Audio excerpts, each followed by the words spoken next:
বর্ষাকাল মানেই মাঠে মাঠে পানি আর কাদামাটি, কিন্তু এই মৌসুমেই অনেক কৃষক বেছে নিচ্ছেন এক লাভজনক সবজি, ঢেঁড়স।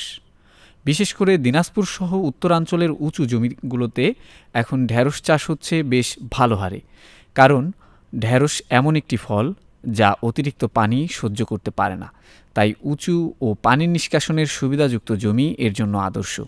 সঠিকভাবে চাষ করলে ৪৫ থেকে ৬০ দিনের মধ্যেই ঢেঁড়স বিক্রয় উপযোগী হয়ে ওঠে। প্রতিদিন বা একদিন পরপর ফসল সংগ্রহ করা যায়, যা কৃষকদের নিয়মিত আয় এনে দেয়।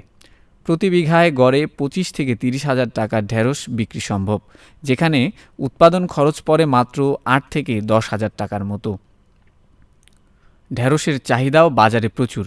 এটি পুষ্টিকর, আঁশযুক্ত ও সহজপাচ্য সবজি, ডায়াবেটিক রোগীর জন্য খুবই উপকারী।